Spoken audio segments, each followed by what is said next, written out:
And we're back to learning Illustrator in year day 163. Let me show the basics of the slice tool. To show it, we'll simply create an object, let's say a circle, I'll make it red.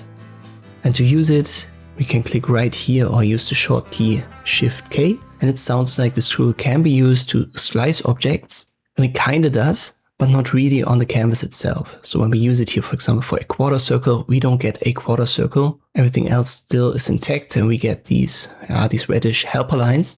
To actually use it, we now go to File, Export, and then Save for Web. And then we get this additional menu. Let me size that down a little bit.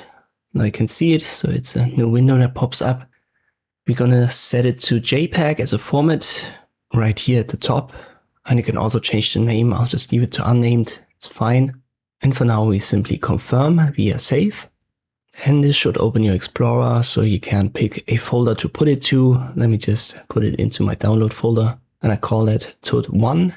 And now if I open this, you can see we have an image folder. Here are all the TUT1 images created. Let me put that side by side. So here are the images on the right and on the left I still have Illustrator.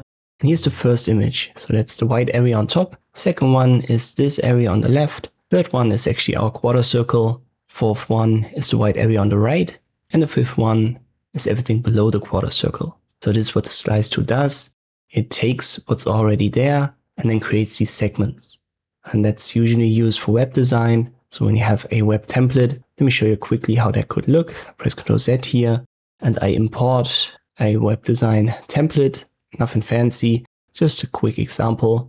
This is usually what a website looks when you've got it designed. And then you use the slice tool and slice these different areas right here.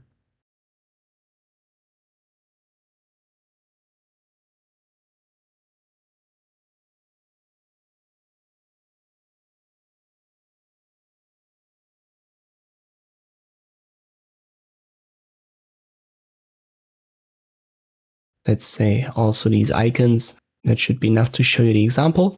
In general, you simply create these different areas so that you have different images. Then you go to File, Export, Export for Web.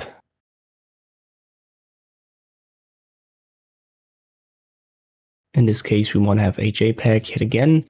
I'll click on Save and I call it TUT2. It's going to be stored in the same folder, so the images folder.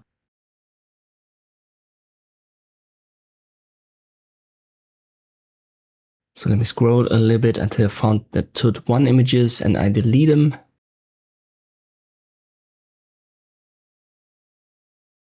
They're actually right here at the bottom. So everything that is now part of this web template is TUT2. TUT1 was our circle, the reddish circle. And now if I open this here and we compare it side by side, you can see all of these segments. Top segment was the white area with a little bit of gray.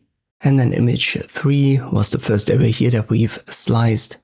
4 is on the right hand side again, 5 was the yellowish one, and this is how this works. So the slice tool isn't really there to slice your design objects.